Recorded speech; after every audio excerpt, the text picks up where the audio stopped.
We've got another special guest. Been a long time coming. Appreciate you taking the time. We've got Mark Peart. Is that right? Yeah, that's right. Mark, thanks for coming on the show. Do you want to give people a quick intro, who you are, what you're famous for, what you do, where you're from, and then we'll get into it? Well, I don't know about being famous, so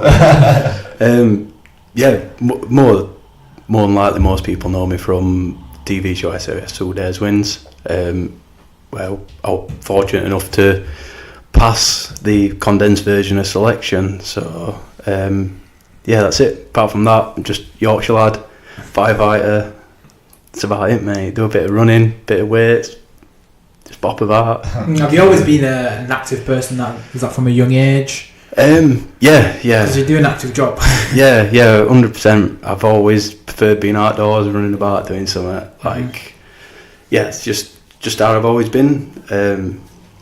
It's just always kind of kept me out of trouble as well. Like, just kept me on the straight and narrow. And it's still the same now. Whenever I get a bit agitated, I just know I need to get outside, do something, run, it just keeps me going.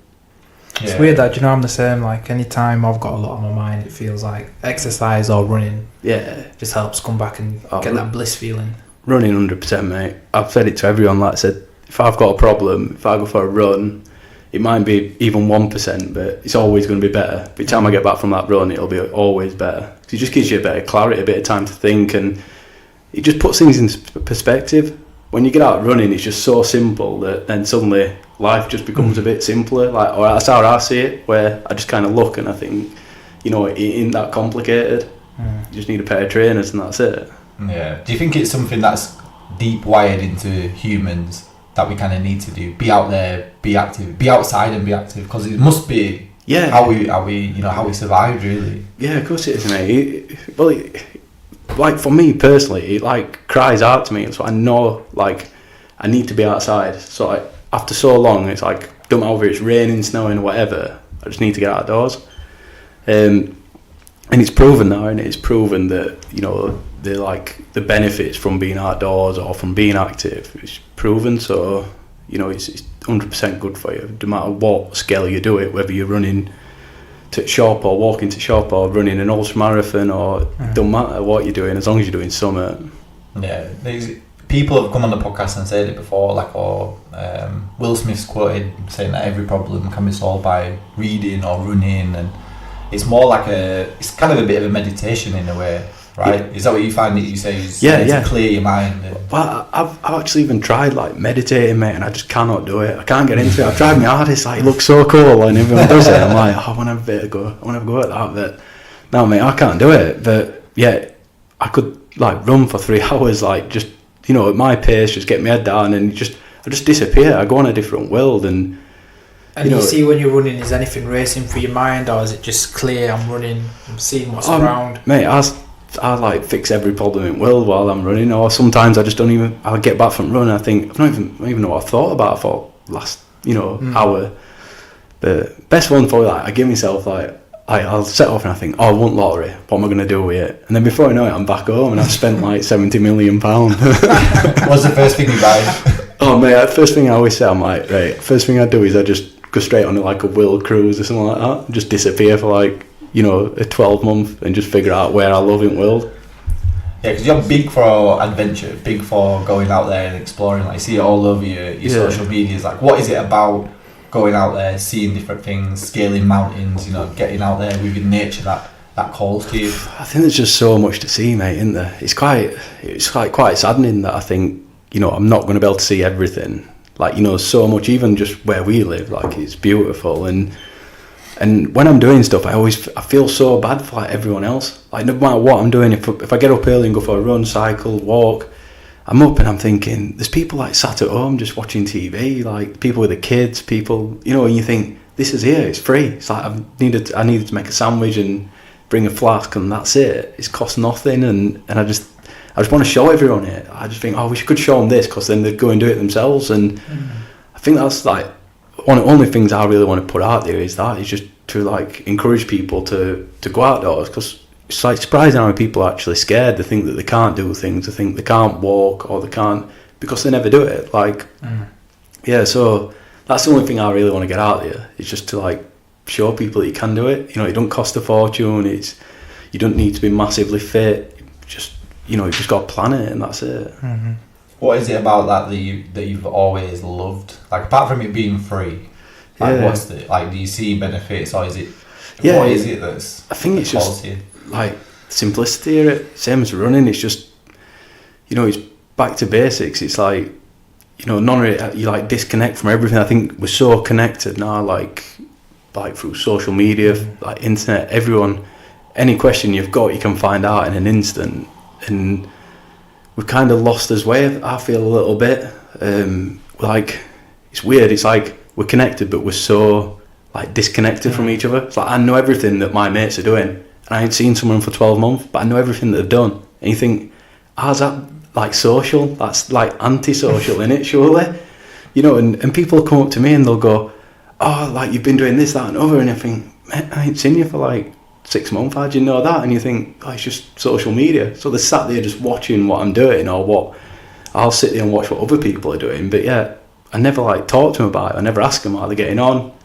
Stuff like that. It's just weird. Yeah, it is weird because you kind of see it, but then I also think like social media don't show the true representative as well. You don't know what that person's feeling like during that period. Oh, not at all. You might see a video of them on the beach and think, yeah, they're having a great time, but yeah, not at all, mate. It's opposite. It's a snapshot of whatever's going off in your life at that time, and it literally is a snapshot. Like, you know what I mean? You see it literally a moment in time, and people can write what they want and stuff like that, like caption it, but like when it comes down to it, you are literally seeing a snapshot. It don't define that person. It don't mean anything. Like, it don't matter how many followers I've got or whatever. Like, you know what I mean? Some of my friends who are like, you know, the smartest, like most down to earth people, half of them are not even on social media, but some of them might have 100 friends, you know, or 100 followers, and you think, like, how does that define someone, like, as a person? Like, just because they've got 1 million followers or whatever, don't mean that they're a good person, or that they're the person that you should be following and listening and talking to every single day.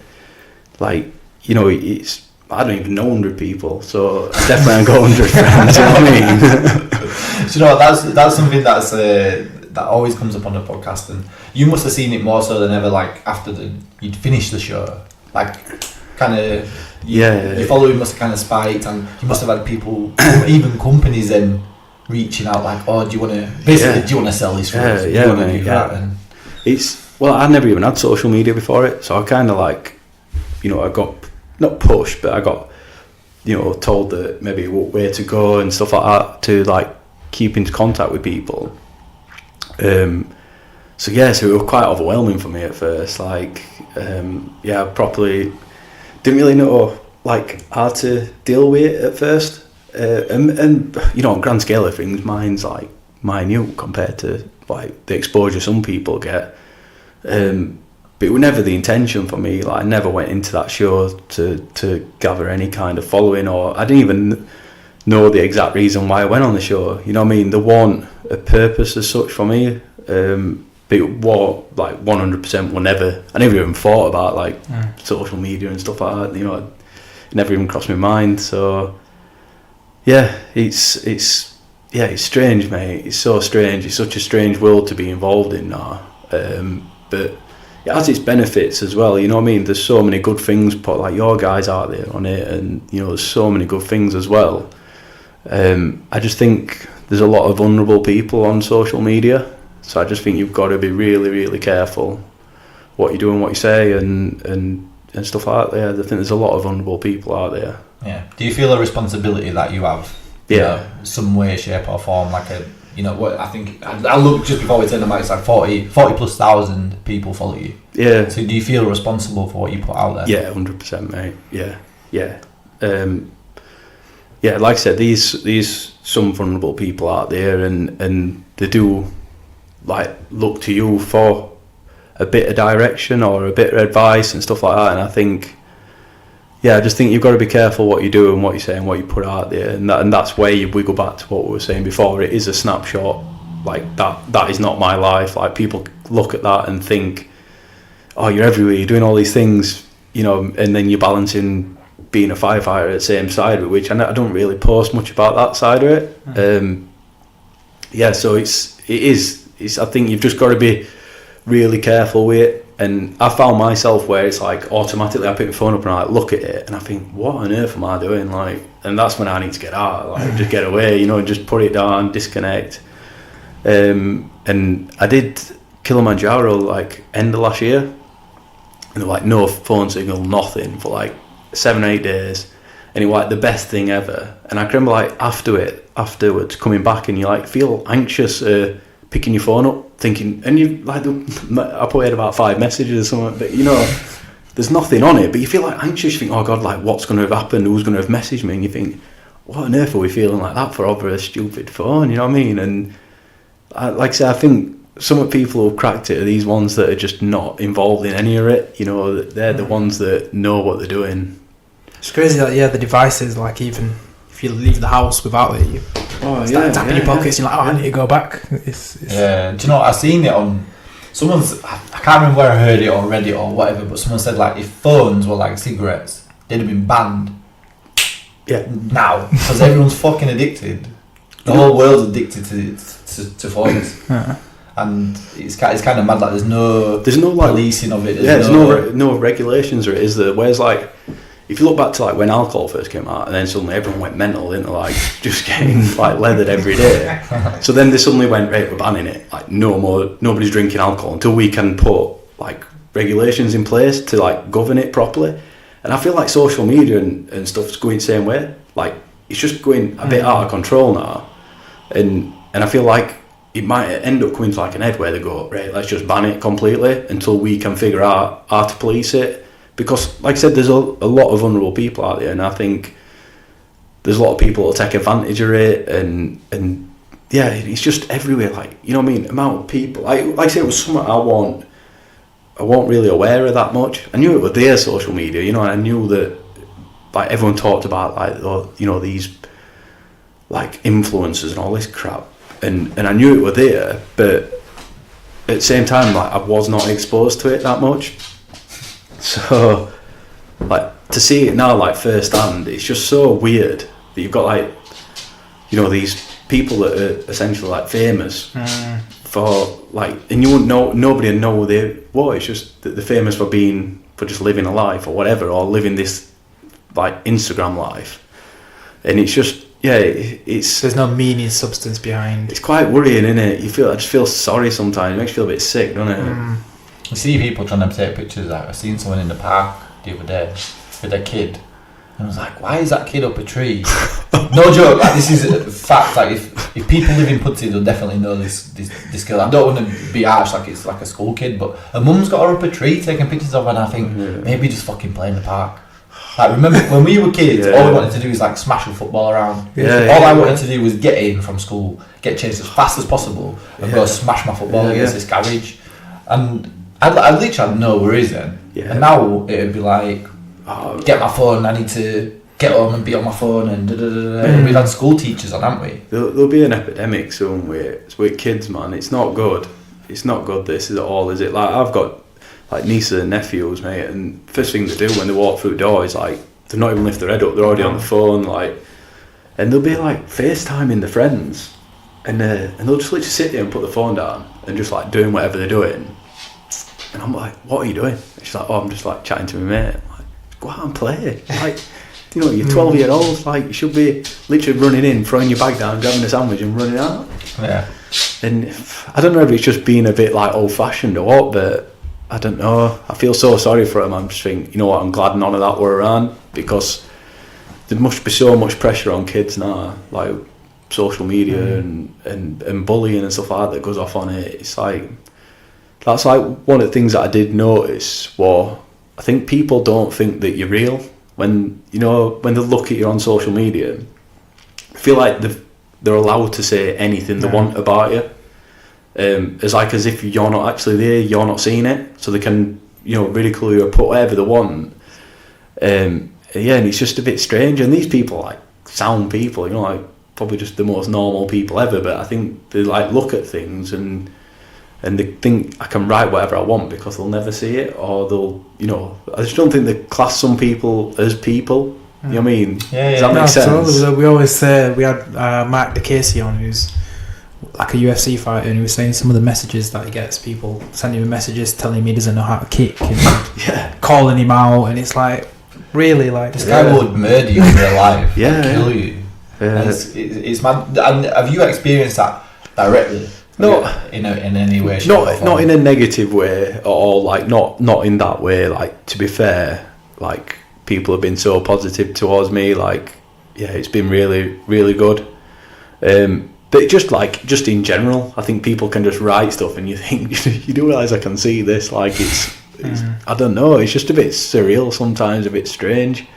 But yeah, I think it's just like this different world where people can be whoever they want to be, kind of thing. So if they want to be a bit more outspoken, but then if you saw them in real life, probably like the quietest, most timid people you could meet.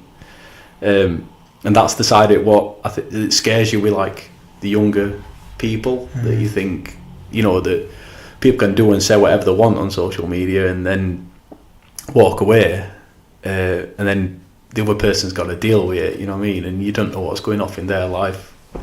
Yeah, it's both ways, I guess, because you can't see the effect of your words on someone. Like, for me to sit here now and be like, oh, Mark, like, you're a dickhead. Yeah. At least if it upsets you, I'd notice and think, maybe I shouldn't call people a dickhead. Yeah. But you can't see that through a screen, like, oh, your trainers are shit. And that's it, like, I turn my phone off, that's done, go about my day, and then some poor kid's like, I've just got these new fucking trainers. Yeah. And I don't want to wear them anymore because, you know, fucking Timmy said I'm a prick. It's just something as simple as that, innit? Like, that's how easy it is to upset someone. Like, you've no idea, have you? You know, you like you said, just mentioning something like that, like, oh, your trainers look rubbish or something like that, like, to one person, to you that might mean nothing. Like, if someone said it to you, you might be like, whatever, mate, I don't care. Like, but then to someone else, it could be the world. They could have been like walking out of the house that day, and it's all they thought about is these trainers, and then suddenly you've told them that they're rubbish. And yeah, it's like, it's so scary, innit? Like, and you don't want, like, this world where everyone walks around on, like, eggshells, don't say anything to anyone. But yeah, I just definitely think the social media side of things is, like, I don't know, it probably needs policing a little bit better, or I just think there's something going to come with it. I think, like, there's going to be some kind of epidemic with it, because it's just not healthy at the minute. Yeah, it's strange, isn't it? Because if you look at that, inside that social media world, people are saying what they want, then you kind of step out into the real world of people talking out there, and they're saying, oh, they're not politically correct in what they're saying, and they're using the wrong words, and it's like Instagram on social media is saying one thing and the real life is completely different to what you can kind of say and do. So I don't know, I think it is causing a lot of insecurities for people, and it's also creating a lot of opportunities as well for, even to do this podcast. So it's, like you said, it's double-edged sword.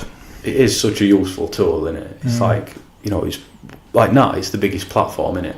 Like, above everything. Yeah. Like, social media is the biggest platform to get any kind of message out there. So, you know, it's got its benefits, 100%. Just need some policing. Yeah. So firefighter. When I was a kid, I wanted to be a firefighter, and I'm really fucking scared of heights, so I didn't do it.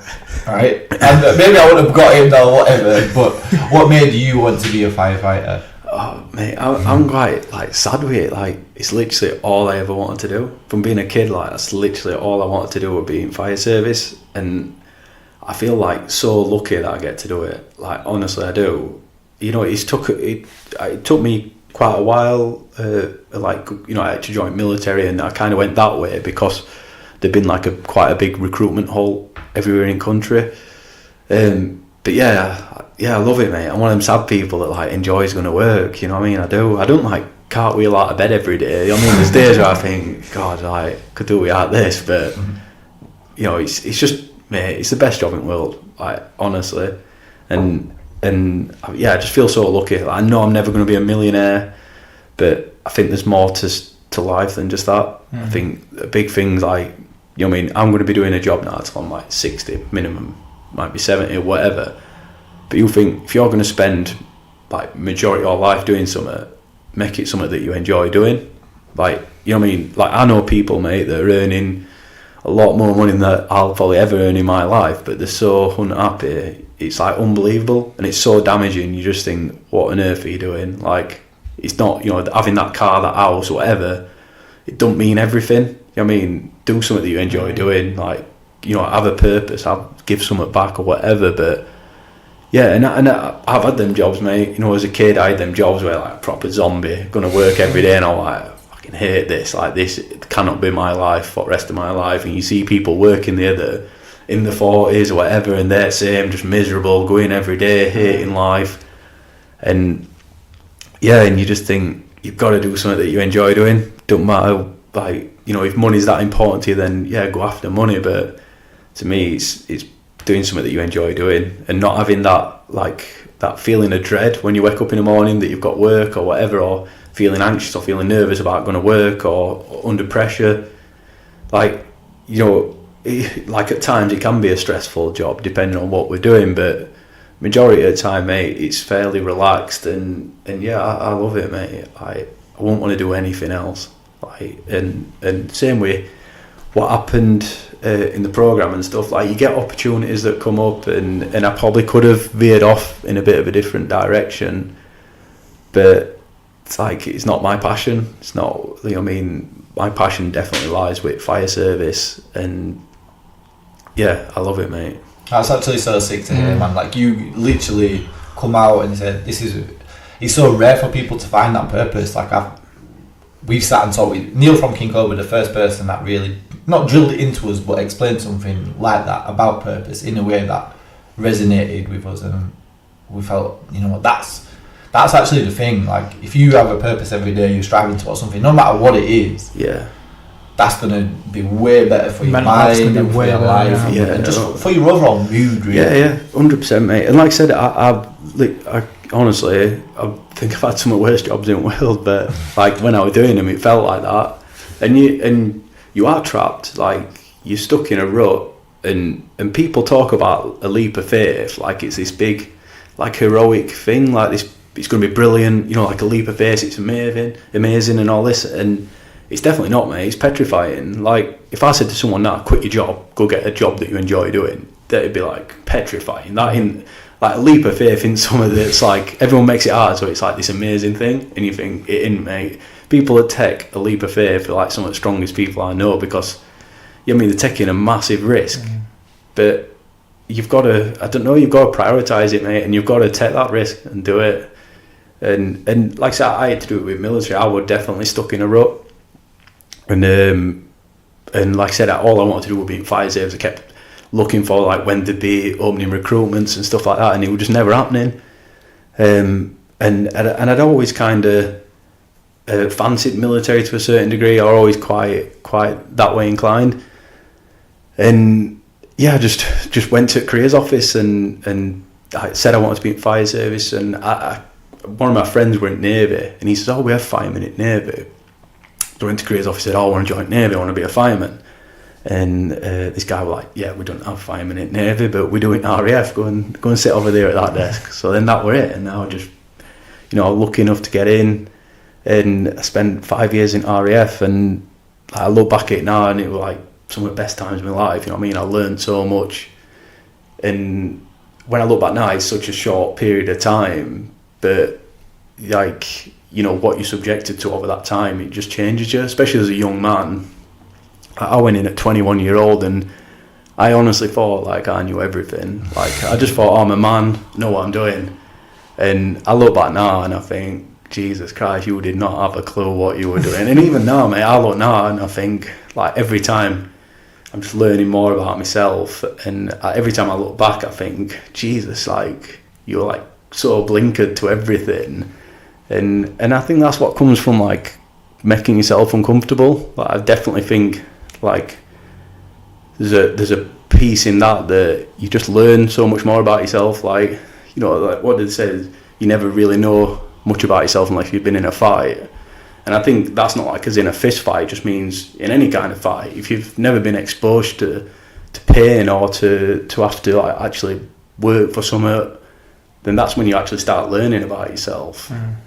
But yeah, definitely. Do you know what? David Goggin talks about it, that a lot. I'm listening to a book at the moment, and Yeah, he's cool, man. He's mental. You learn about yourself when you take yourself out of that comfort zone. Yeah, it's cliche, mate. Everyone knows it now. I'm not teaching anyone out, but I can like sit here firsthand and say, you know, last 2 years of my life, like I feel like I've learnt more about myself than, you know, 30 years before it. It's like madness, and it's just through being like in some of the darkest places you could possibly go being yourself. And you think, like, not that you want people to suffer or go through things, but I just think that there is some light in it, and if you can take that art in it and realise that you're, you know, whatever you're suffering with or you're coming to terms with, that is going to help you grow. That's the gift that it's giving you. It's not all doom and gloom, you know what I mean? It's like you've been given a gift now, and that gift's, you know, it's that bit of light that some people never see in their life, and you've got to give that back to them now and help other people because you've been in them places. You know, it's hard to explain, mate, but yeah, it's yeah, there's something definitely weird, like being uncomfortable, 100%. Like I said, Goggins talks about it all the time, and you know, callousing his mind and stuff like that. And the 100%, it's the truth, mate. In every aspect of life. I'm not saying people have got to go and do, you know, some mad run like Goggins does, or 3 million pull-ups or whatever he does. But you know what I mean. If someone being uncomfortable is then walking to the shop, like that's them being, you know, out of their comfort zone. And I think it's just, you've got to put it into perspective what it is for you. And like I say, no matter what you're doing, every person's different. Yeah, I think that's a big thing. It comes up a lot, but it's like find out something about yourself, because like we've said it on the podcast, is there a meaning to life? Who the fuck knows, right? Who knows? But maybe you can spend your time actually trying to figure out what you're actually about, like genuinely about. Because when you're a teenager, you just fit in to survive, and that's fair enough. Like high school's fucking rough at times. You just gotta be that. You get off to uni or get into work or whatever, try and find a bit of purpose there, try and find a bit of meaning, but it's still hard, like you're still a kid, you still get influenced. And like now, more than ever, like we started this podcast and we were scared like to even put our face out there. We wouldn't even, like 7 episodes in, people would turn up to, it used to be at my house, and you're like, I don't even know which one of you is who, like we just hear a voice and we don't even know what you fucking look like. It's like, what are you hiding from? Like someone literally said to us, like, why are you hiding? I was like, yeah, why the fuck are we hiding? And then I was thinking, oh, maybe my friends will think I'm a wanker, but I do enjoy it, so maybe I'll just tell them anyway. And then like you put it out there, and it's not that bad. I'm not saying it's the biggest thing in the world, but if it's for you, it is. Do you know what I mean? Like, don't look at someone else's like Everest as that you have to go do that. Your Everest might be, or maybe I'll just stop going out a bit and save up and buy a car that I wanted to buy a car because I passed my driving license. Like, it just find something in yourself. Like, fuck all the other stuff, like the social media. Like, oh, you need a Rolex. Yeah, exactly. Oh, you need a Range Rover. Oh, like, Rick turned up in the sickest fucking car ever. Yeah. But for me, it wasn't like, oh, I'm jealous, I want that car. I'm just like, oh, do you know what, fair play, mate. Yeah. It's not going to make him happy, mate. No, like, exactly. You know what I mean? It's each to their own, isn't it? Yeah, of course it is. Your own life. And I think you've got to find what it is, what's your passion, like what you love, whether it's knitting or whatever it is, mate. Do it, because like, if you like drawing, go draw. Like, do it every day. Like, why wouldn't you do something like that you enjoy every day? Like, that's why I run, that's why I get outdoors, because I love it. And it's like, if I don't do things that I love, then what's the point in everything? You know what I mean? And people are doing stuff every single day and they don't actually care about it. They don't, you know, like I said, having that car or that watch or whatever. If that's what you're into, mate, that's what you're into. But at the same time, I think it's nobody's passion, like, because who likes things? Like, at the end of the day, it's like, it don't make no difference. Like, exposure to things and experiences are so much bigger and stay with you. You know what I mean? In 50 years, you won't sit here and remember that time you had a nice watch, but you'll remember that time when you saw that nice sunrise, or that you went on that big walk, or that nice run, or that time you went out in rain. It's like, that's what you'll remember, and that's the things that will mean something to you. It'll be important to you. Like I said, stuff like that don't mean anything. Yeah.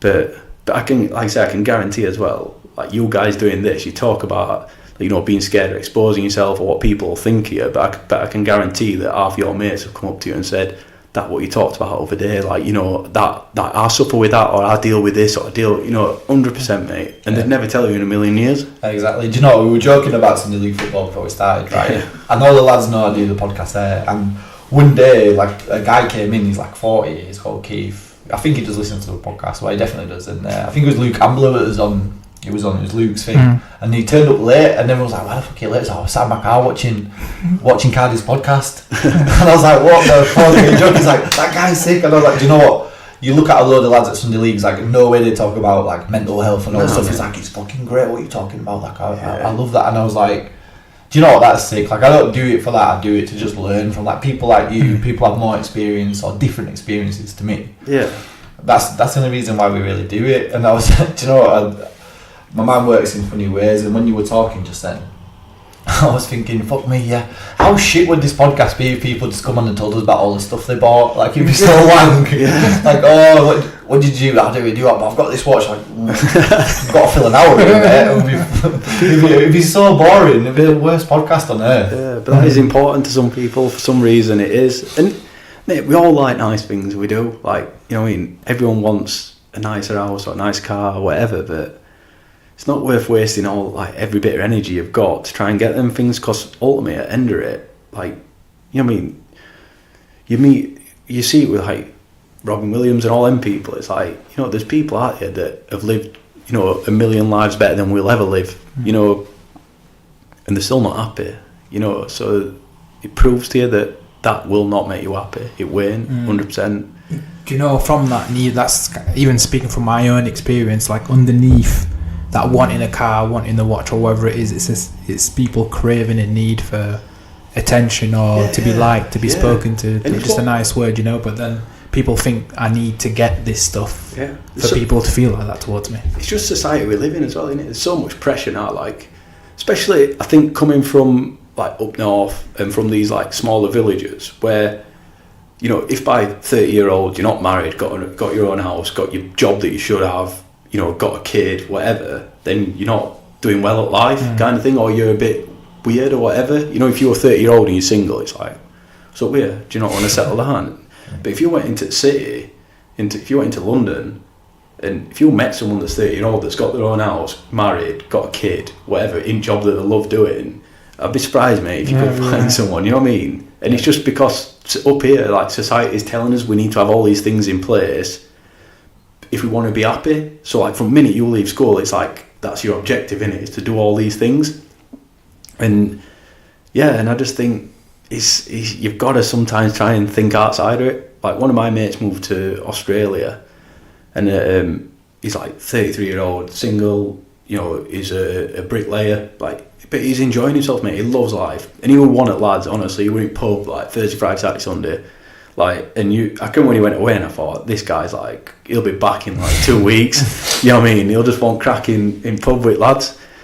And he's been there 8 years now. Absolutely loves it, mate. And I ring him up, and sometimes I'm like, oh, have you got a bird or whatever? And he's like, no, I'm cool, mate. I'm happy. Like, you know, I just got my business, and you know, and I like to go out on a Saturday night. And I think, what's up with him? And he'll be like, mate, you don't know, like, it's not like Rotherham out here. He's like, you know, he says, there's people, he says, I go out and there'll be someone at 19-year-old and someone at 45-year-old, and he says they're just people from so many different walks of life that we get this like proper village mentality. I had it 100%. I had it where like I need to have all these things in place like as quick as I can. Like the quicker I do it, the better I'm doing at life. And then I don't know, same again, like exposure and putting yourself out there a bit more, and suddenly you realise, you think, well, that's not the most important things in life, you know what I mean? Or it don't mean if I ain't got them things that it's either never going to happen or that it's not meant to happen or whatever. But, you know, it's how many people do you see that, you know, they'll get the job that they want at 45-year-old, 50-year-old, 60-year-old, and then someone gets it at 19-year-old, you know what I mean? And it don't mean who's right or wrong. Like, that's when they were meant to get it. That's when they were meant to have that job or not have that job, or they were supposed to learn so much more before they had that job to make them appreciate it more or whatever. But there's a reason behind everything. Yeah, you can't do get stuck in the process. Sorry, do you believe in fate? I used to, more than probably what I do now. I used to like quite a firm believer in like everything happens for a reason, and you know that if something bad happens, that then there's lessons you should learn from it, and then you should go on. But it's just hard sometimes to understand why some things happen, you know. But yeah, I believe that there's lessons to learn from most things that happen to you, whether it's good or bad. Yeah. So from that, I guess you understand that more so that patience is important. So like you won't deal with something in a minute, but you might deal with it in a year or 2 years or maybe never. But maybe that's never. Okay as well. Yeah, mate. That's something like I have to like remind myself of that quite a lot, especially like I think having like bad days, and I think everyone's like so eager to say you can't be sad, you can't be don't do this. Like, you know, it's like I think sometimes you've just got to be sad. Like sometimes I just don't get out of bed, just stay in bed. Like just for a day, I just think, you know what, I'm going to be sad today. Like it's got to happen. It's there. It's in me. I can feel it. It's like it's just an energy that's in me, and it's just, you know, it's so deeply rooted. And I think I know I can get out. I can go do things, and it'll make you feel a little bit better. But that's still there, and I think sometimes you just gotta let it out. If you want to cry, like, you know what I mean. If you want to stay in bed, but just don't stay there forever. You know what I mean. Just have a day. Give yourself a day off. Do it if that's what you want to do. You know what I mean. Sometimes I think you've just got to feel sad. Like I'm like, you know, I'm the worst one for it. It's like I think the main thing about keeping busy is you don't allow yourself to feel a lot of things. Like it definitely hides a lot of things. So. Like, and I've always been saying, like, I've always kept myself so busy, because if you're busy, then you can't be sad, you can't have all these feelings. But then ultimately it catches up to you, and it's like, you know, it'll come and it's like overwhelming. And I think they're the days where you've got to give yourself a day off and go, right, stay in bed. Today's one of them days. So yeah, it's I think, but then it goes back to what we said before. Everyone's different, mate, and what works for me won't work for everyone else, and you know, and vice versa. Like people have told me a million things what'll make it better, or what they think will make it better. Like when I initially lost my wife, I went to doctor, and I reckon before I'd even sat down, they offered me 6 months of antidepressants and 6 months of sleeping tablets, and I thought, Jesus, like, you don't even know me, and that's what you've offered me. And I'm not saying that don't work for some people or whatever. Like, I'm just saying personally for me, like I know the type of person I am, and I couldn't bear the thought having to numb pains or mask it. I just feel like this is something I've got to feel. If I want to grow from it, then I've got to feel it. I've got to be exposed to it. If I numb it, then 5 years from now, it's going to feel a lot worse, you know. So yeah, definitely for me, it's sometimes I think it's just realising when you're hurting or when things are bad, and giving yourself a day off, and just and just admitting to yourself that you know that it's a bad day, that you are sad or whatever, and just, you know, it's going to hurt. It's, you know, if you've got to do what you've got to do then to get out of that hole. But yeah, for me, like I said, I know medication 100% works for some people, but yeah, for me, we're always more along lines of, you know, and I didn't want to become dependent on things. Like, you know, I really struggled sleeping. Like, I just couldn't switch my mind off. It's like, you know, if something's going to make you feel 1% better, you literally want it. Like, that is literally all. If someone's sitting in front of you and going, take these, it will make you feel a little bit better. Like, that is the first thing. You could literally go like that and just claw it in and take it all in and take anything. You know, and you've just got to kind of remind yourself that it actually isn't going to make you feel better. It's going to just mask some pain, and then that will make you think that you're feeling a little bit better. But then you know, 2 weeks down the line when that one pill doesn't make you feel a little bit better, so you take 2 and then 3 and then 4 and then you're having a bottle of whiskey to help with it and stuff like that, and that is something, like I say, you get advice on all sorts of things, mate, and I think you've just got to figure out what works for you, because what works for someone else isn't necessarily going to work for you. Like, I can one of my good mates, and you know, he's a top lad, and he came to me and went, you need to I was telling him I struggle sleeping, I can't really switch off, and he's like, you should start and have a drink on a night, that'll help, like that'll help you fall asleep. And I can remember him like walking away, and I thought, that's like the worst advice anyone could ever give anyone. And this is like one of my best friends. Yeah. And you think, and he didn't mean any harm by it all. Like, no. He's just saying, for him, if he has a pint on a night or whatever, it helps him switch off and relax and just drift away. And I thought, like, that was literally the advice I got from one of my friends. Well, have a bottle of whiskey on a night, it'll help you sleep. And you think, God, it's just like madness. But someone, you know, someone a bit more vulnerable might have said, yeah, that's the right thing to do. And the ironic thing with it all, mate, is like when I look before, I thought I kind of understood like mental health, or like, you know, I thought I understood it. Like I said, I thought I was a man, and I look back now and I think that's the irony of it all, is like I understand it all so much better now, which is like upsetting as well. Because I look at some of the like methods I had before, or some of the things I did before, and you think similar, where you think it's the wrong advice to give someone, but you know, everyone's entitled to say whatever they want to help whoever they want it, or like give advice. What works for me might not work for you. But yeah, that's the ironic thing with it all. Like, I look back and I think, you know what, I can see, like quite sad, but I think I could walk down the street and see a tramp and think, oh, like, you don't want to work, or, you know, like, they're a bit of a bum, don't want to do anything. I look at them now and I think, mate, what have you overcome, like, that you're still laid there? Like, you know what I mean?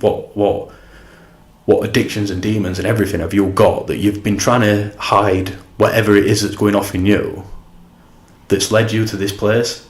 And that's how I look at it now. I think, you know what, because I can feel it, where I know I could go out and have 10 pints every night and I'd feel a little bit better, but it just sent me on like a spiral to a world that you don't want to be in. And it's not that like I avoid drink or like that now, but I think I'm just more aware that you know, there's certain things that come from drinking that, you know, that mask pains make you feel a little bit better for a little bit of time, but you know how dangerous that can be.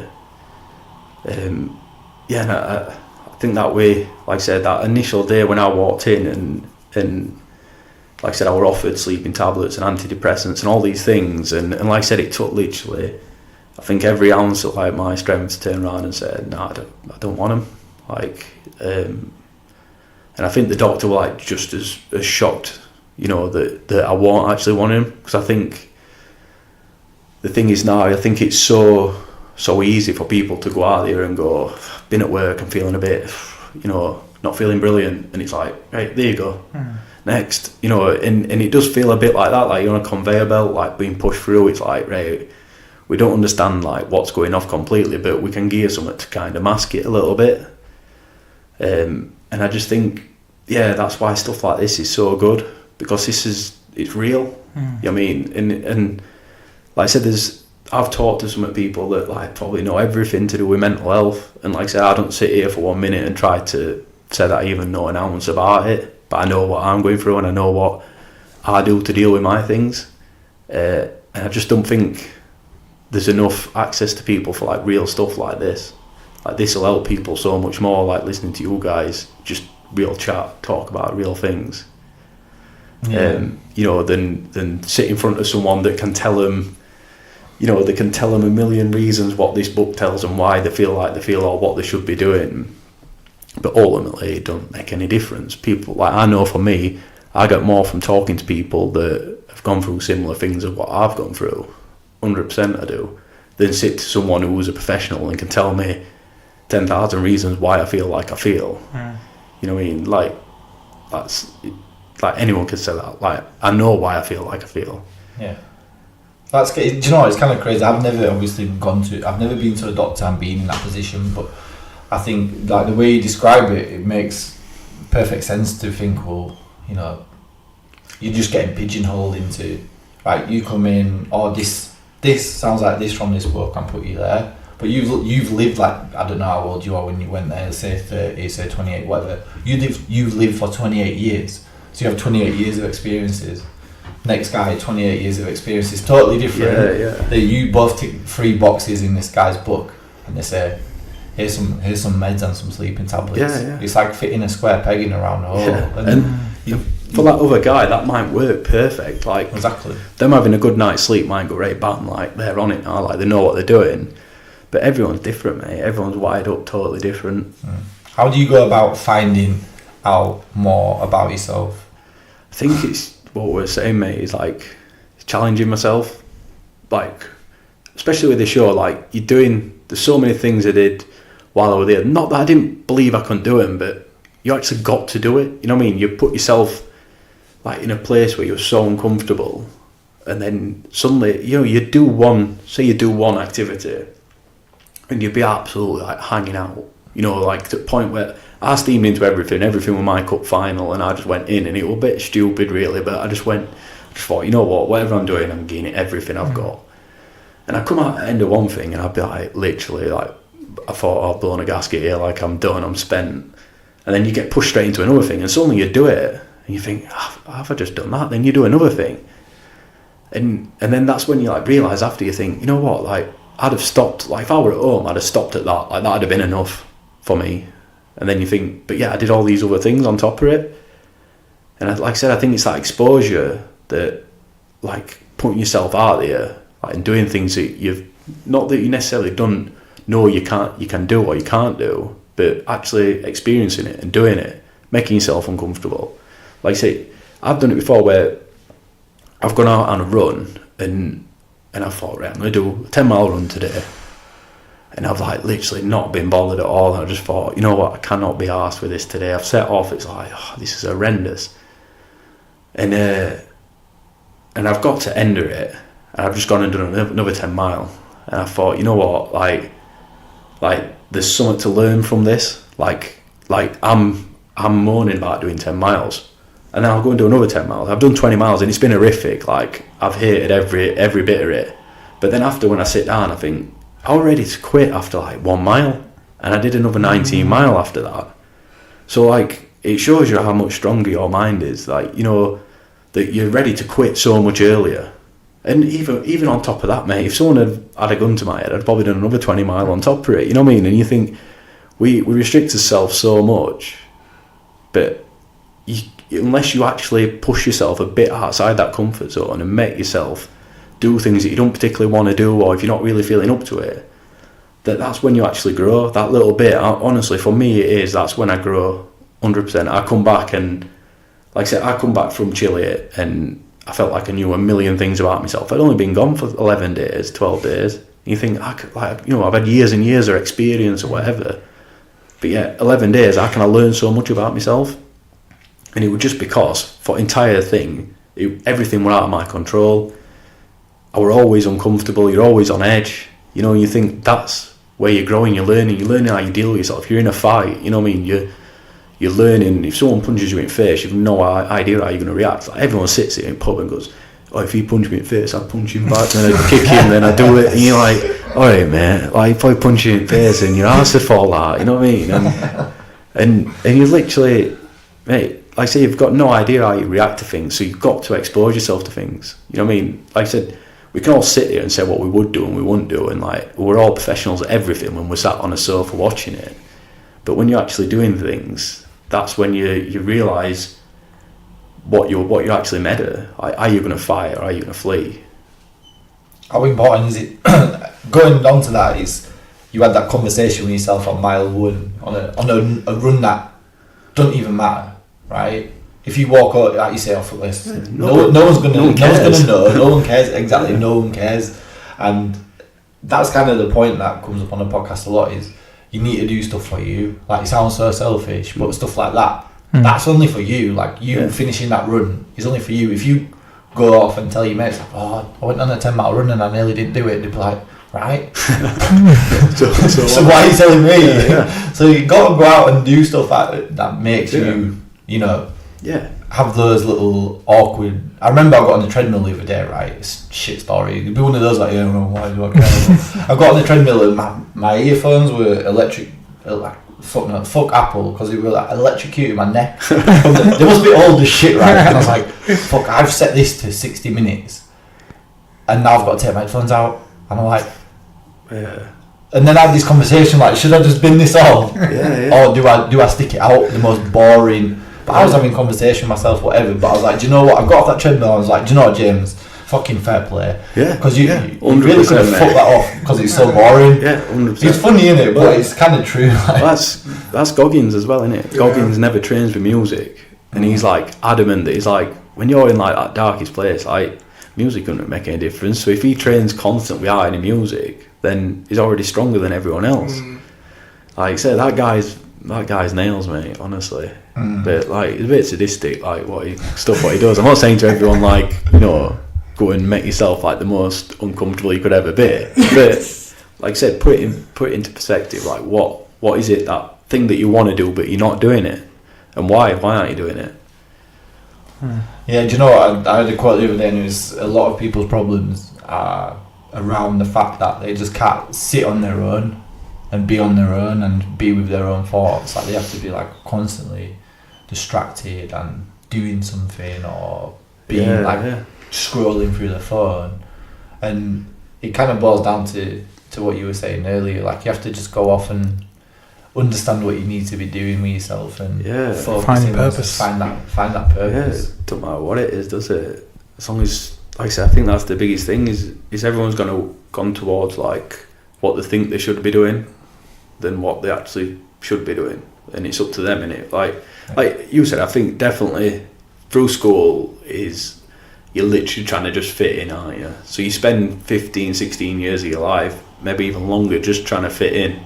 Yeah. You know, and then like for me, I think it was getting like maybe 27, 28, and then I just stopped caring as much. Like it's weird. It was like literally, it was like a switch. So I went from like constantly, you're always thinking about what you should be doing, shouldn't be doing, or what you should have and shouldn't have.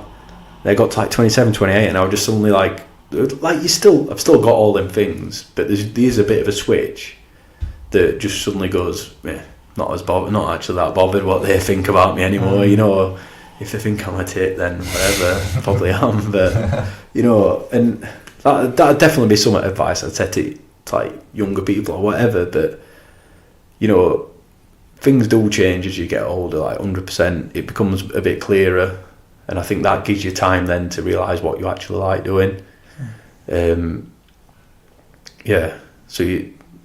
But yeah, everyone enjoys something. It don't matter who you are, don't matter what it is, whether it's like I said, whether it is sat watching TV, watching films, listening to music.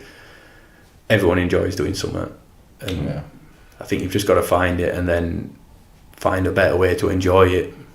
Absolutely, that's it. I heard it in a book super recently, and it was saying about Winston Churchill took up bricklaying to switch off. Yeah, and I was like, this guy is like one of the most famous prime ministers of all time, led us like through a world war basically. Yeah, and he was laying fucking bricks just to switch off. Yeah, I was like, do what you want to do, and that's just meditation, isn't it? Exactly. That's exactly what we were saying before. Like I said, mate, we all think like meditation is like us sat there like getting your zen on or whatever, but it isn't, mate, at all.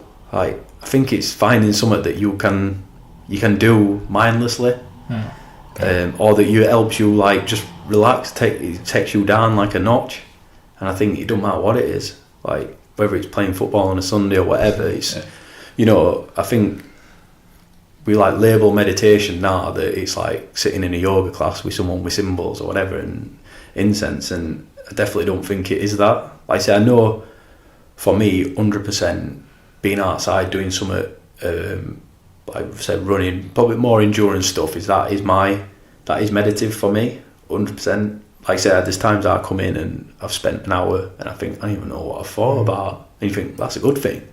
That's a good thing, you've just switched off. Like you've literally just switched it off for an hour. And especially think in this like day and age, is you don't realise how active your brain is. It's like constantly going in it. Like, you know, like I said, I can pick my phone up and without even thinking, I've like pressed on an app or social media or whatever. I've done it like automatic. It's like not even have to think about anything. My brain's going like constantly. It's like, you know, it's weird, like, isn't it? How the mind does that.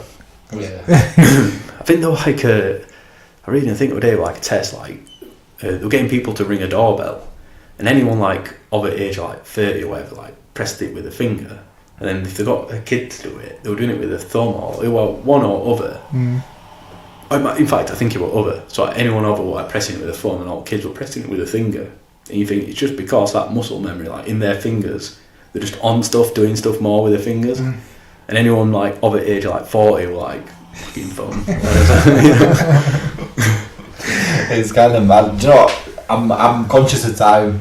Yeah. I know you've got a shift to get to. And do you know what? I could talk to you for hours. Like it's nice how chilled you are.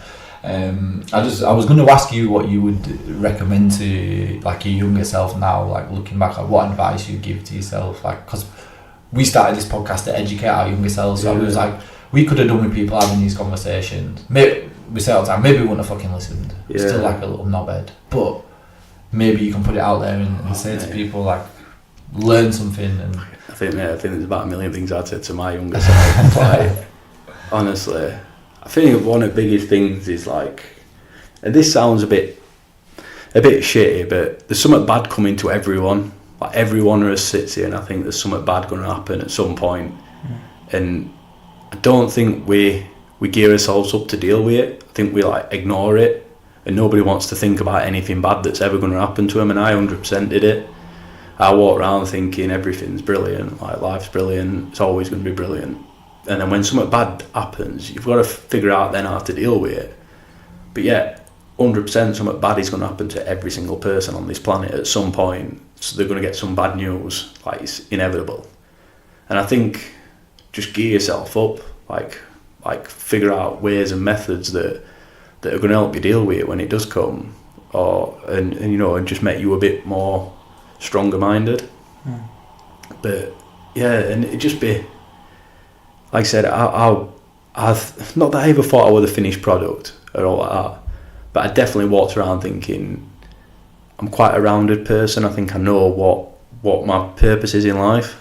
And then 5-10 years later I look back and think, mate, you didn't have a clue. And then 5-10 years later again I look back and I go, mate, you didn't have a clue. Like, and I know I'm going to do that for the rest of my life. I know 10 years from now I'll sit here and I'll listen to this podcast, you know, and I'll probably have to pay about 20 quid because you'll be big and famous.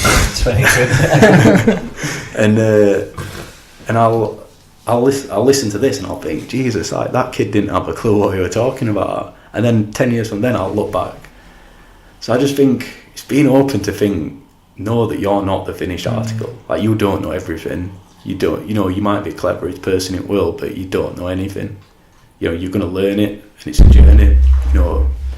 And yeah, I just think, just remember that you're always learning. That's a big message. It is.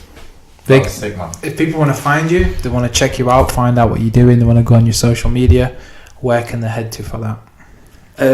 Yeah, well, like I said, I'm only on Instagram, so yeah, if they want to find me, I'm on there. But yeah, apart from that, mate, do it through your guys. Yep.